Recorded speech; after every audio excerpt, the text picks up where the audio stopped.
Hello বন্ধুরা, আজকে বাড়ির সবাই মিলে কুল পাড়তে গেছিলাম। দেখো গ্রামের কুল গাছে কীরকম কুল ধরে। এই কুলগুলো পাড়া হবে আজকে, তারপরে রোদ্দুরে দিয়ে শুকিয়ে কিছুটা কুলের আচার করব, আর কিছুটা কুল রেখে দেবো শুকিয়ে পরে খাবার জন্য, মানে সারা বছর ধরে খাবার জন্য কিছুটা কুল রেখে দেবো। তোমরা কিভাবে কুল খেতে পছন্দ করো অবশ্যই জানিও কমেন্টে। আচার করে নাকি কাঁচা কুল মেখে? আমার তো দুটোই ভালো লাগে, কাঁচা কুল মাখা ভালো লাগে, আবার আচার করে ওটা বেশি ভালো লাগে, কিন্তু দুটোই ভালো লাগে। কুল নিতে হলে আমাদের গ্রামে চলে আসবেন বন্ধুরা, এমনি কুল দিয়ে দেবো, টাকা লাগবে না।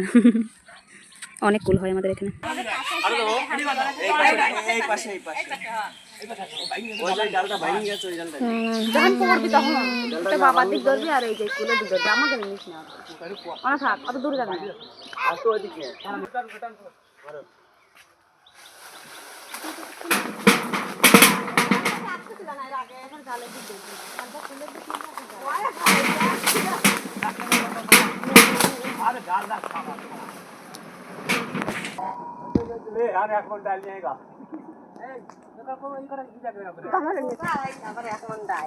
এই দিক থেকে কটা নিয়ে এই ডালটা গামলে নিতে পাটা ওই যে গাবলা দাও না সব কাটা এই কতগুলো। আরে এইটা কাটা তো নিতে আছে।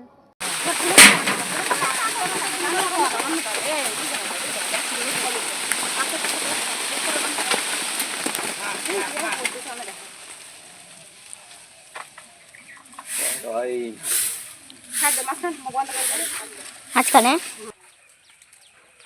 ফুলের গাছে কালো দেখা যাচ্ছে।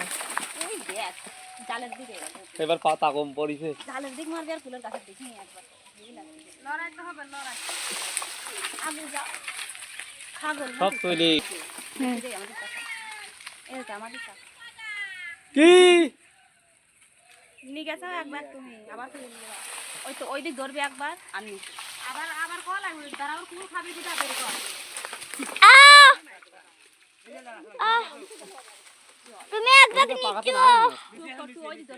নিচে নাঙ্গল বাজাই না, ওই যা উপরে কালো দেখা যাচ্ছে। ওই যাই এই ডালটা মাথার উপর, হ্যাঁ আমার মাথার উপর অনেক একখান ডালে ডাকে না এ, হ্যাঁ এই ডালটা। ও বাবা আমার মাথা সুদা। আরে এই মাথা এবার টাক এই যে তো লাগবে না, ওড়া না এই দে না গো। আমি কুল গাছে উঠে ঝাঁকি দিয়ে কুল পাড়া হয়, কিন্তু আমাদের গাছটা অনেকটা বড়, তাই জন্য সাহস করে কেউ উঠতে পারেনি। আর আমাদের কুলের গাছের যে কুলগুলো সেটা খুব বোটাগুলো খুব মোটা, তো ঝাঁকি দিলে পড়ে না, তাই জন্য বাঁশ দিয়ে বাড়ি দিয়ে পারতে হচ্ছে, নাহলে ঝাঁকি দিলে পড়ে যায় কুলগুলো, এত কষ্ট করতে হয় না। তো আজকে শুধু কুল পাড়ার ভিডিওই দেখাচ্ছি, এরপরে যেদিনকে আচার করব সেদিনকেও আপনাদের দেখাবো। জাল ওদিকে আরো তো টানা লাগবে, হ্যাঁ নিচে আরো টানা লাগবে, এদিক থেকে আরো টানি দিয়ে জাল। হ্যাঁ